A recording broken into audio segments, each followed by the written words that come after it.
Já estou aqui me aquecendo para essa maratona. Vamos lá, vamos aqui fazer de tudo para você gabaritar na prova. Eu sou o professor Alexandre Nápoles Filho. Vamos trabalhar a disciplina Direitos Humanos para a sua prova do exame de ordem da OAB. Se você tiver alguma dúvida do que a gente vai abordar aqui, você pode mandar lá para o meu Instagram no Alexandre Nápoles. Então vamos lá, vamos se aquecer, vamos começar aqui essa maratona de direitos humanos, começando aí com uma dica importantíssima para a sua prova. Veja, cuidado com esse tema das gerações de direitos humanos dentro ali da parte da teoria geral dos direitos humanos. Vê só, as provas gostam de cobrar isso. Já caiu na prova também, mas faz tempo que caiu. Então pode agora novamente aparecer no seu exame de ordem. Então, ó, saiba a diferença entre a primeira, a segunda e a terceira geração de direitos humanos.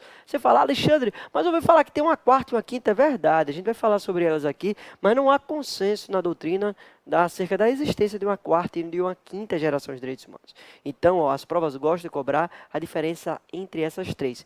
E essa tabelinha aí, que Titio Xande elaborou aqui para vocês, vai salvar a vida de vocês. Então, ó, guarde no seu coraçãozinho, dê um print, bata uma foto, guarde no seu celular isso daí, tá bom? Olha, cuidado.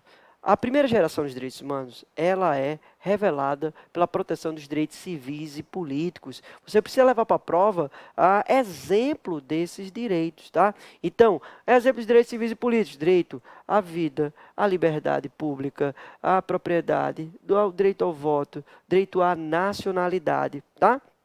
Esses direitos de primeira geração ou de primeira dimensão, eles vão ali irradiar o princípio da liberdade. Então, ó, nesse período da história da humanidade, em que as pessoas estavam lutando contra os reis, contra os monarcas, o foco era liberdade. Por que eu estou dizendo que o foco era liberdade? Porque não se falava só em liberdade. Também havia momentos em que as pessoas buscavam igualdade, solidariedade, mas o foco era a liberdade, porque se tinha um problema comum, que era as arbitrariedades praticadas pelos reis, em que aumentava a tributação sem qualquer motivo, retirava a propriedade das pessoas de forma arbitrária, fazendo o confisco das terras, prendendo arbitrariamente, tirando a vida das pessoas. Então, o foco ali era lutar por liberdade, era essa luta contra o absolutismo monárquico. Tiveram documentos que positivaram a proteção desses direitos humanos de primeira geração. Então, os documentos que a gente vai destacar aqui não são somente esses, mas os mais importantes são esses dois aqui, ó. A Declaração da Virgínia dos Estados Unidos de 1776, que surge com a Revolução Americana, tá? Essa Declaração da Virgínia também teve a Declaração de Independência dos Estados Unidos. Esses dois documentos, em 1776, trouxeram a proteção exclusivamente de direitos civis e políticos. Então, cuidado na prova. Na Declaração da Virgínia não há a proteção de direitos econômicos, sociais e culturais. Não há a proteção de direitos difusos da coletividade. Só há a proteção de direitos civis e políticos. Outro documento também que trouxe a proteção dos direitos de primeira geração é a Declaração dos Direitos do Homem e do Cidadão, que surge aí com a Revolução Francesa, tá? Letra feia, terrível, eu sei, surge aí com a Revolução Francesa de 1789. Nessa primeira geração de direitos humanos é importante demais você levar para a prova a Magna Carta Liberta, tão elaborada lá na Inglaterra pelo rei João Sem Terra em 1215, no século XIII. Esse documento ele é relevante porque ele criou o que a gente chama hoje do devido processo legal, o due process of law em inglês, tá? Então, ó, esse documento ele é relevante na afirmação histórica dos direitos humanos porque é o primeiro documento da história da humanidade em que o rei limitou os seus próprios poderes. O rei João Sem Terra ele fez isso não porque ele era bonzinho, ele fez isso porque ele foi obrigado, ele sofreu pressão ali do clero e da nobreza para assinar esse documento. Ao fazer isso, ao limitar os seus próprios poderes, ao estar submetido à lei que ele mesmo editou, o rei, ele também ali trouxe uma proteção à liberdade de religião, trouxe ali o direito de propriedade, o princípio da liberdade de locomoção das pessoas. Então, ele trouxe essas preocupações que existiam na época por conta das arbitrariedades que ele praticava. Tudo bem? Outro documento importante também é o Habeas Corpus Act e o Bill of Rights. O Habeas Corpus Act surge também na Inglaterra, no século XVII, e vem para trazer essa positivação, essa institucionalização da proteção à liberdade de locomoção. Cuidado na prova, porque não foi com o Habeas Corpus Act que surge o direito à liberdade de locomoção, não. Esse direito à liberdade de locomoção já existia enquanto costume, né, mas não havia ainda a positivação. O Habeas Corpus Act vem pela primeira vez positivar essa proteção à liberdade de locomoção, mas a reflexão costumeira, essa ideia de ter limitação à atuação do rei, que o rei não poderia prender de qualquer forma, de que as pessoas tinham liberdade de locomoção, já existia nos costumes lá da Inglaterra. E o Bill of Rights, esse documento também que surge na Inglaterra do século XVII, ele vem aí com 1689, esse documento, ele vem para trazer aí a separação dos poderes, dando um destaque ao poder legislativo, ao parlamento inglês, tá? Então, qual foi o grande legado do Bill of Rights? Trazer aí essa separação dos poderes, bem como aí fortalecer o tribunal do júri, trouxe aí a proteção à liberdade, às liberdades públicas como um todo. Mas o principal foco foi aí realmente a questão da separação dos poderes, do Bill of Rights, ok? Beleza? A segunda geração dos direitos humanos são direitos econômicos, sociais e culturais, como exemplo, direito à saúde, educação, trabalho, moradia e previdência social. Esses direitos de segunda geração irradiam aí o princípio da igualdade, né? Por quê? Porque nesse período de Revolução Industrial, pós-Primeira Guerra Mundial, as pessoas não tinham direito trabalhista algum, né? Com essa mudança do modo de produção que veio com a Revolução Industrial, as pessoas trabalhavam incessantemente, né? Trabalhavam 15, 16 horas e não tinham direito trabalhista algum, não tinha hora extra, não tinha salário mínimo, não tinha férias, 13º, nada disso, né? Então, houve uma satisfação muito grande e se começou a pautar uma igualdade, a busca para a proteção dos direitos econômicos, sociais e culturais, como aí esse direito à saúde, educação, trabalho, moradia e previdência social. Onde que foi principalmente positivada essas normas de segunda geração?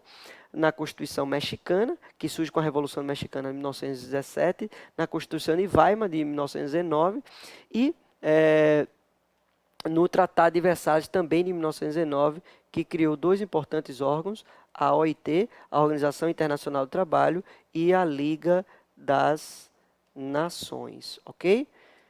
A Liga das Nações foi esse organismo internacional que precedeu a ONU, tentou aí evitar uma outra guerra de proporção mundial, ela surge no pós-Primeira Guerra Mundial, com a missão de evitar uma outra guerra de proporção mundial.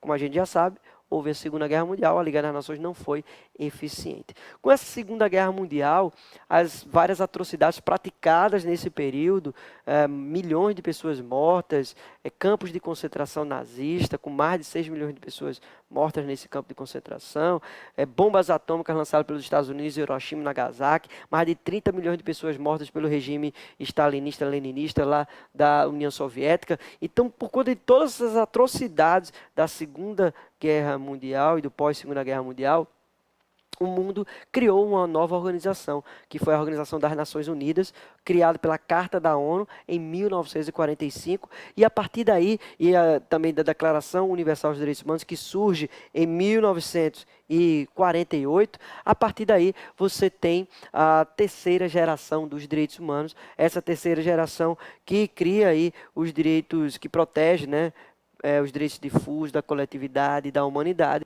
Como exemplo, temos aí o direito ao meio ambiente, ao desenvolvimento, à autodeterminação dos povos, ao patrimônio comum da humanidade e o direito à paz. Cuidado com o direito à paz, porque o Paulo Bonavides vai entender que o direito à paz é um direito de quarta geração, tá? Mas perdão, um direito de quinta geração. Ele diz que é um direito de quinta geração.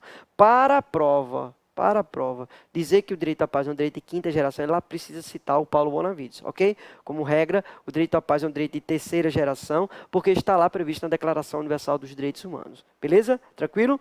Essa terceira geração, ela busca principalmente a solidariedade e a fraternidade, surge aí nesse contexto do pós-Segunda Guerra Mundial e foi positivado principalmente na Declaração Universal dos Direitos Humanos de 1948, tá?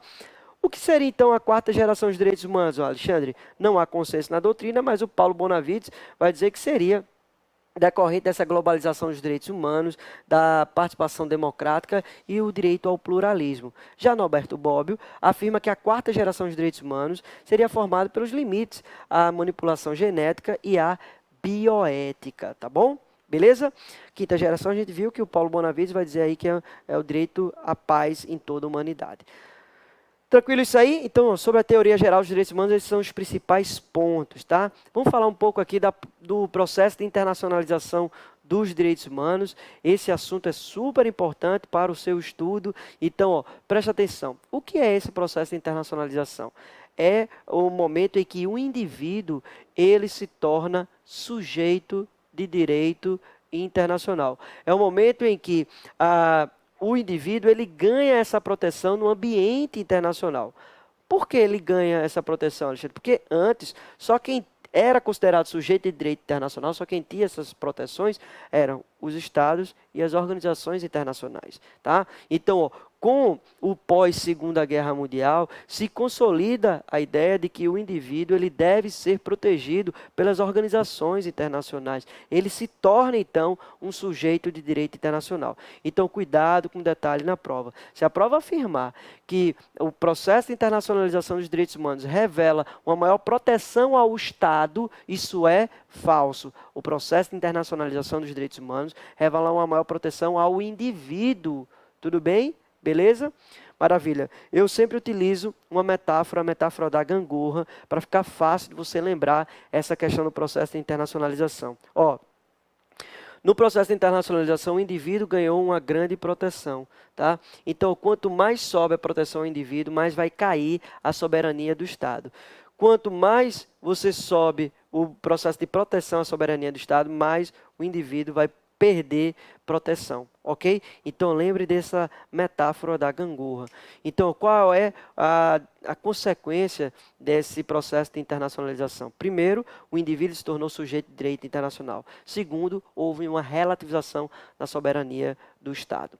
Outro detalhe importante, e que isso já caiu 2 vezes na prova da OAB, é o seguinte. Esse processo de internacionalização dos direitos humanos se consolida no pós-Segunda Guerra Mundial, tá? Então, a consolidação da proteção do indivíduo no plano internacional só ocorre no pós-Segunda Guerra Mundial. Agora, veja que a consolidação foi no pós-Segunda Guerra Mundial, mas esse processo ele vem antes, tá? Então, há um processo prévio até a gente chegar aqui, tá? Então, ó, tudo começa ali com o direito humanitário, né? No século XIX, com as convenções de Genebra, que foram 4 convenções, em que se protegeu o indivíduo tanto civil quanto militar no ambiente de guerra.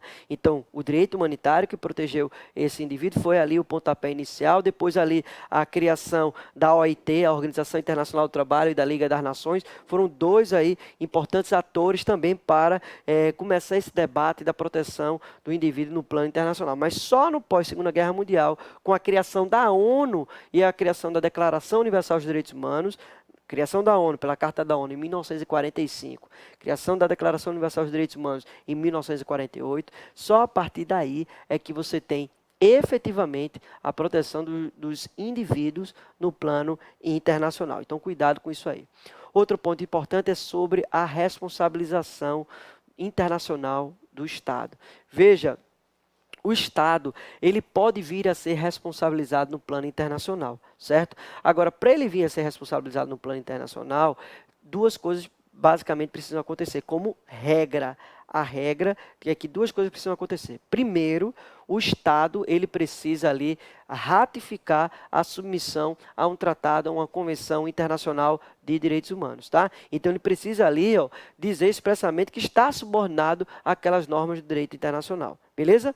Tá. Qual é a segunda condição, Alexandre? É ter efetivamente uma violação. Tá? Então, o Estado ele só pode vir a ser responsabilizado se, após ter assinado o tratado, surgir aí uma violação a esse direito humano, quebrando ali as obrigações que ele assumiu no tratado internacional. Beleza?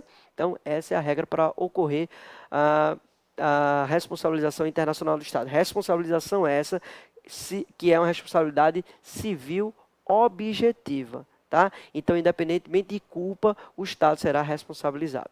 Tá, Alexandre, eu entendi a regra. Com certeza deve ter uma exceção, né? Que direito adora ter exceção, né? Sim, tem uma exceção. Qual é? É em relação às normas ius cogens, tá? As normas imperativas que tratam desse direito costumeiro internacional. Vê só, essas normas imperativas, essas normas cogentes, elas obrigam todos os países do mundo, independentemente do país, ele assinar, se submeter expressamente àquela norma. Vamos para um exemplo, a questão do tráfico de pessoas, a questão da escravização das pessoas, a questão da tortura. Independentemente de qualquer país ter assinado qualquer tratado internacional sobre esses temas, esse país estará subordinado. Ou seja, não pode um país X colocar na sua Carta Magna, na sua Constituição Federal,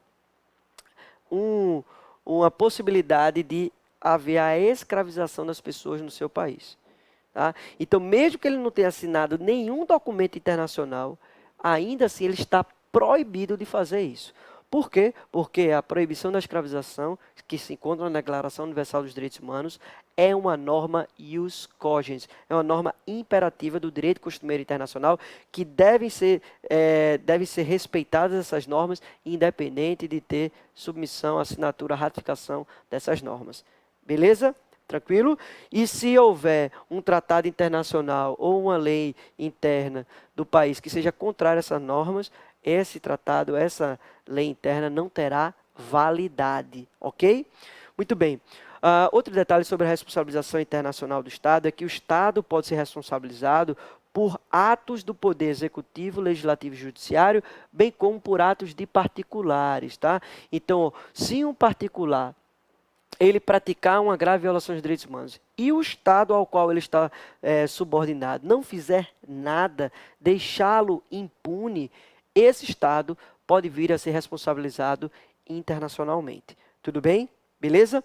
Outro ponto importante é sobre a Convenção Americana de Direitos Humanos. E esse tema despenca nas provas, tá? Esse tema despenca nas provas. Se liga que a convenção foi assinada, foi elaborada em 1969, mas ela só entrou em vigor em 1978. Alexandre, eu preciso saber de data? Sim, você vai precisar saber dessas datas. As provas de direitos humanos amam de paixão datas, tá? Beleza, então ela entrou em vigor em 1978. O Brasil só ratificou a submissão à Convenção Americana de Direitos Humanos, também chamada de Pacto de São José da Costa Rica, em 1992, ou seja, só no período de redemocratização com a Constituição Federal de 88 em vigor já. Tudo bem? Quando o Brasil ratificou a submissão à Convenção Americana de Direitos Humanos, ele fez aí uma reserva. Qual foi a reserva? Ele disse que a Comissão Interamericana de Direitos Humanos não pode fazer visita in loco sem prévia comunicação. Então, Alexandre, o que é reserva? Reserva significa dizer que você não se submete a um tratado internacional, tá? Perdão, que você não se submete a uma norma do tratado internacional, a um dispositivo, a um texto específico. Então, o Brasil ele foi contrário à aplicação de um artigo da Convenção que tratava sobre essa possibilidade da Comissão Interamericana fazer visitas in loco sem prévia comunicação. Para o Brasil, isso não está valendo, tá? A Convenção Americana de Direitos Humanos, ela destaca que há dois órgãos de monitoramento do sistema interamericano. Quais são?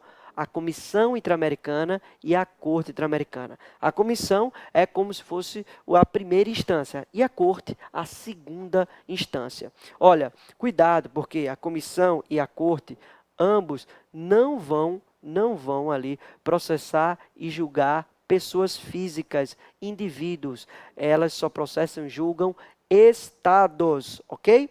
Além disso, é importante a gente destacar que na Convenção Americana de Direitos Humanos, na Convenção Americana de Direitos Humanos, não há uma proteção detalhada dos direitos econômicos, sociais e culturais, tá? Alexandre, então significa dizer que na OEA, na Organização dos Estados Americanos, no Sistema Interamericano de Proteção dos Direitos Humanos, não existe a proteção dos direitos econômicos, sociais e culturais? Isso é falso. Existe sim, mas só existe lá no Protocolo Facultativo de São Salvador de 1999, que o Brasil assinou a submissão a esse documento, tá? Outro ponto super importante para a sua prova é você saber a diferença entre a Comissão e a Corte Interamericana de Direitos Humanos, tá? Então, ó, esse assunto despenca nas provas, tá? Então, saiba que a Comissão Interamericana, ela é sediada lá em Washington, nos Estados Unidos. A Corte Interamericana é sediada em São José, lá na Costa Rica. A Comissão Interamericana ela é formada por 7 membros e a Corte também são 7 membros, sendo que na Comissão são 7 comissários ou comissionados, lá na Corte são 7 juízes. Na Comissão Interamericana, ela vai ter uma função essencialmente política, de mediação de conflitos entre o peticionário e o Estado que está sendo demandado.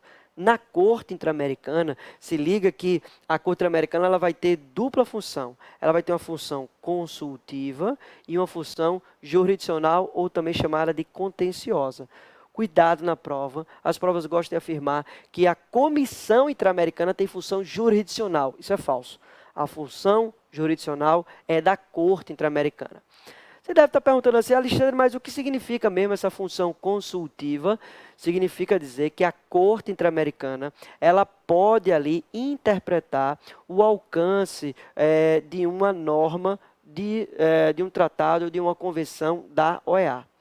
Cuidado na prova, porque a Corte não pode fazer essa opinião consultiva em relação a um artigo, a uma norma da ONU ou de qualquer outro organismo internacional que não seja da OEA. Ok? Ela só pode interpretar normas da OEA, só pode fazer consultas acerca de tratados, convenções, normas da OEA. Tudo bem? Beleza? Outro ponto importante é que, ó, ao final do processo, a Comissão Interamericana ela vai produzir o quê? Recomendações.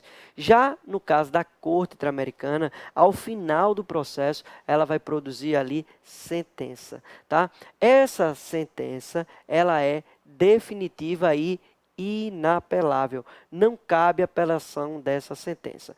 Já no caso da recomendação, nada a convenção fala sobre recurso e tudo mais. Qual o grande detalhe? É que a recomendação ela não possui força jurídica vinculante, mas a sentença, sim, ela possui força jurídica vinculante. Outra coisa importante é que quando essa sentença ela não é cumprida espontaneamente pelo Estado, veja, é uma obrigação o Estado cumprir espontaneamente aquela sentença da Corte Interamericana. Mas imagine que o Estado não cumpra. O que é que o peticionário pode fazer? Aqui no Brasil, o peticionário vai pegar aquela sentença da Corte Interamericana e vai executar como se fosse um título executivo judicial. Vai colocar a União no polo passivo e vai executar na Justiça Federal de primeira instância, tá? Então, ó, se liga nesse detalhe que não precisa de homologação do STJ. O STJ não precisa homologar, não precisa dar o que a gente chama do exequatur, o execute-se daquela sentença. Por que não precisa, Alexandre? Porque ó, a gente está falando que isso é uma sentença de um organismo internacional. Não confunda sentença de organismo internacional, que é da Corte Interamericana, que o Brasil voluntariamente aceitou a jurisdição da Corte, tá? E aceitou essa jurisdição, anota isso, em 1998. Então, ó, não confunda a submissão à jurisdição da Corte com e essa sentença dessa Corte Interamericana com a sentença de um país estrangeiro. Tá? Então, ó, sentença estrangeira é diferente de sentença de organismo internacional. Sentença estrangeira, de acordo com o artigo 105, inciso 1 da nossa Constituição Federal, precisa de homologação do STJ, mas sentença de organismo internacional não precisa, porque o Brasil voluntariamente aceitou a jurisdição da Corte Interamericana. Beleza? Outro ponto super importante que as provas adoram cobrar é em relação a quem pode acionar, acessar a Comissão e a Corte Interamericana de Direitos Humanos. Isso já caiu várias vezes nas provas, tá? Então, ó, preste atenção. Na Comissão Interamericana, o indivíduo, qualquer indivíduo, grupo de indivíduos, um Estado pode demandar o outro, um Estado membro da OEA pode demandar outro Estado membro da OEA. A Comissão Interamericana, ela de ofício pode abrir um caso contra aquele Estado, tá? Esse indivíduo não precisa ser advogado, esse indivíduo não precisa ser bacharel em direito, não precisa ter vínculo com a vítima. Então, ó, qualquer grupo de indivíduos, ou então os Estados membros da OEA, um demandando o outro, ou então a própria Comissão Interamericana pode abrir. Ou seja, todo mundo pode levar um caso para a Comissão Interamericana. É diferente da Corte Interamericana. Cuidado. E a pergunta da prova é: o indivíduo, ele tem legitimidade ativa, ele pode provocar, ele pode acionar diretamente a Corte Interamericana de Direitos Humanos? A resposta é não. O indivíduo não pode acionar diretamente a Corte Interamericana de Direitos Humanos, tá? Ele depende, então, da Comissão Interamericana ou, então, de um Estado-parte da OEA que aceitou a jurisdição da Corte, demandando outro Estado-parte da OEA que aceitou a jurisdição da Corte, tá? Então, ó, quem pode acessar a Corte? Ou a Comissão, ou, então, um Estado membro da OEA que aceitou a jurisdição da Corte, ok? O indivíduo, em hipótese alguma, pode levar um caso diretamente para a Corte Interamericana. Veja que isso é diferente do sistema europeu de proteção aos direitos humanos. No sistema europeu, o indivíduo, ele pode sim levar um caso diretamente para a Corte Europeia de Proteção aos Direitos Humanos. Tudo bem? Tranquilo aí? Então, ó, leve essa tabelinha para a sua prova, né? Tatue isso no seu coração, porque isso certamente será útil para você. Ok? Beleza? Vamos aqui para outro ponto importantíssimo, que é a proteção dos direitos humanos na Constituição Federal, e um assunto que cai bastante e que pode cair tanto na prova de direitos humanos quanto na prova de direito constitucional, é a questão do IDC, o incidente de deslocamento de competência, também chamado da federalização sobre os graves crimes contra os direitos humanos. Esse IDC, ele foi criado lá em 2004, por meio da Emenda Constitucional 45. Esse IDC, ele foi criado para evitar uma impunidade. A ideia do IDC é o seguinte: é você, quando tiver um caso grave de violação aos direitos humanos, você deslocar a competência do sistema de justiça estadual e levar para o sistema de justiça federal. Tá? Então, assim, você federaliza tudo, sai do âmbito da Polícia Civil e vai para a Polícia Federal, sai do âmbito da competência da Justiça Estadual, do Poder Judiciário Estadual e vai para a Justiça Federal, e sai do âmbito do Ministério Público Estadual e vai para o Ministério Público Federal. Você federaliza tudo. E o que você precisa levar para a sua prova? Quais são os 3 requisitos formais e os 3 requisitos materiais para haver a federalização? Então, vamos para os 3 requisitos materiais. Então, primeiro, tem que haver uma grave violação aos direitos humanos. Segundo, essa grave violação tem que ter como consequência uma possibilidade do Estado ser responsabilizado no plano internacional. Por que, Alexandre? Porque o Brasil, ele ratificou a submissão a tratados internacionais, ele assumiu compromissos internacionais em tratados, convenções internacionais de direitos humanos. Então, esse é o segundo requisito. E o terceiro requisito é quando o Estado ele é falho ou omisso, ou seja, há uma incapacidade das instâncias locais de resolver aquela questão, tá? 3 requisitos materiais que está aí na sua tela. Quais são os 3 requisitos formais? Ó, quem é que pode, o primeiro é, quem é que pode acionar, incitar, provocar esse IDC? Quem pode? O Procurador-Geral da República, exclusivamente ele. Ele que é o cargo máximo no Ministério Federal, do MPF. Esse Procurador-Geral da República, ele é quem tem ali essa atribuição para provocar esse IDC. E ele provoca quem? ao STJ. Cuidado, não é o STF, é o STJ. Em que momento ele pode fazer isso? Em qualquer fase do inquérito ou do processo. Ufa! Terminamos aqui a maratona. Hein? Gostou? Espero que você tenha gostado. E se você tiver alguma dúvida, se você em casa aí fez alguma questão, não entendeu muito bem, você pode mandar a sua dúvida para mim lá no meu Instagram, no arroba, tá aí na sua tela, ó, no arroba Alexandre Nápoles, tá? E se cair o que a gente está falando aqui na sua prova, manda para mim lá no meu Instagram, um direct para mim. Eu quero celebrar junto contigo, quero ver a tua alegria, tá bom? Beleza? Então, até a próxima.